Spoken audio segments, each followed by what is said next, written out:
Here we are on a nice little DIY project, how to fill cracks in your driveway, patio, walkway, wherever you have some unsightly cracks that you want to get rid of. This is how we're going to do it. It's really simple. I'll show you the product we're going to use, how to prepare the cracks. Here's what we're going to be using today. I haven't used this product yet. Hopefully it works as well as that photo does right here. As you can see, I have a nice big driveway right here. And I have a crack right in between my two cold joints.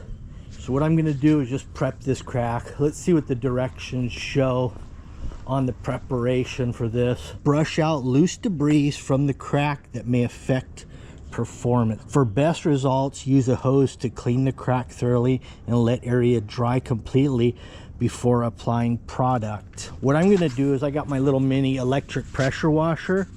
Supposedly it's 4,000 psi, but I've used it already and I think it's more like maybe 1,800 psi.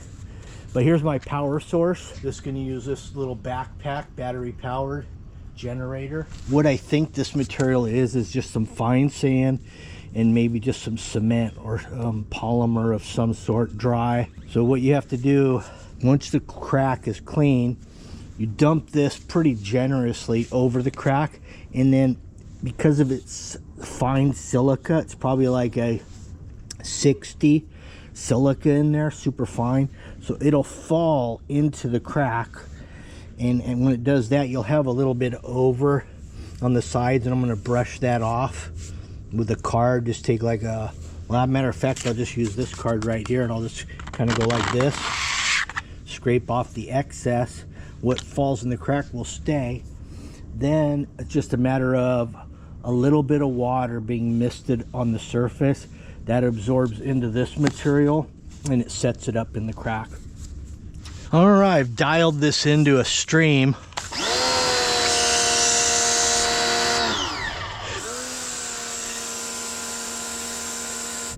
Not very open because there's wire mesh in this, so it may not really get that open, but I want it really, you know, to disappear.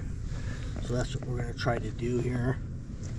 We'll take a look at this one section before I pressure wash, and we'll see that there is some dirt in there. I want to be able to see into that crack. If I can see a crevice, the material can go in there. So I want to try to get that opened up a little. Here we go.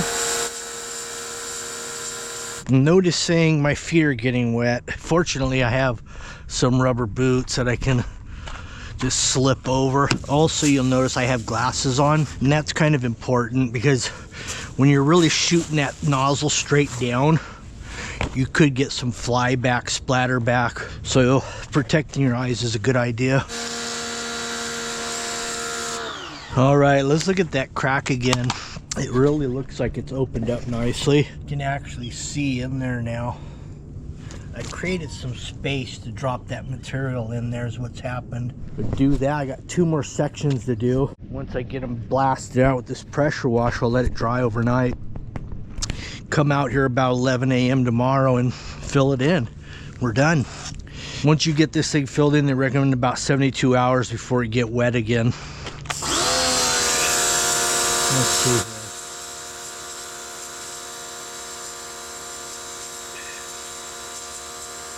All right, we got that good and clean. Take a look how much cleaner the crack actually looks. We got some chunks breaking off as well, like for instance, some of the loose, bigger chunks in the crack came out, and that's good.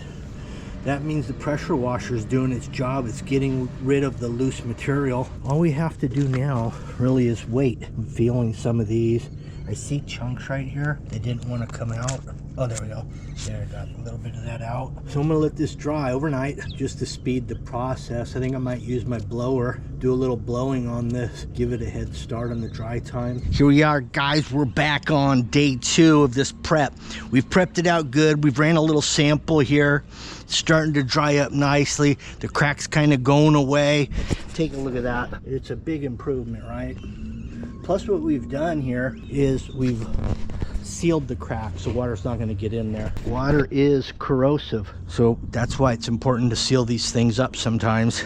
Plus it just looks better. All right, let's start with this end over here. Now even from here, look what I've done. Pretty much gone. I'll just go. You can actually do this again if like it starts to wear out. You can do the same procedure over again. So I'm just gonna put it on here pretty heavy. Some of it's gonna want to fall in there. The directions to get it down in the crack, it calls for you hitting the concrete with a rubber mallet. Here's my rubber mallet. Just gonna hit it. Make sure that it really drops in there. You know what else is kind of fun to do? If you have it, if you have the stuff, you know, you just got to think of what's going to shake the concrete, right? What things do you have that might shake the concrete around the house? A lot of people don't have this item laying around, but I do, so we'll try it out.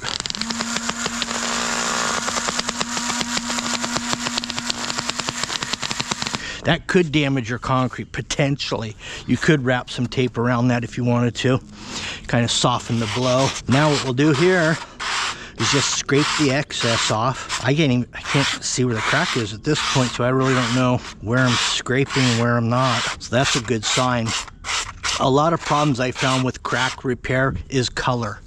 The color is the giveaway. This color right here seems to be right on the money, so that means it's going to kind of disappear. Now I've got the little 1 gallon garden sprayer pumped up pretty hard, and I've got a nice mist. So you got to mist it like this every 15 minutes for an hour. And what that does, the water absorbs into it and it locks it in. Kind of like a polymeric sand that you'd see on pavers or something like that. It probably has those similar attributes, I would say. Now, we've covered that. Let's move on to this area. Now what we do is scrape it off with the card, the excess. You can see where it fell in. See how it fell into some of these areas here? So you got to work the sand back into it. Kind of falls in there slowly because it's kind of like an hourglass. If you've ever looked at an hourglass, how the sand falls slowly, that's what's happening here.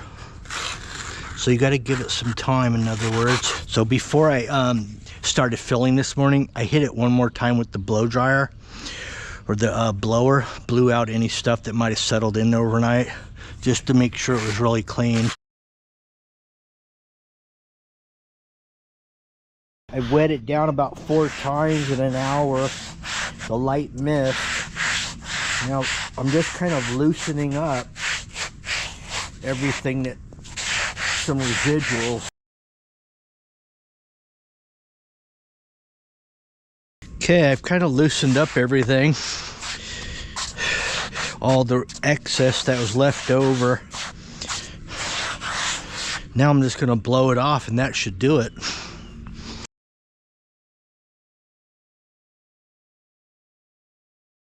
So you can see there's still a little moisture in there. So I think when it completely dries out, it should really disappear. Like right in here, you can see it really has dried out all the way. That's all there is to it. Anyway, thanks for watching that DIY crack repair.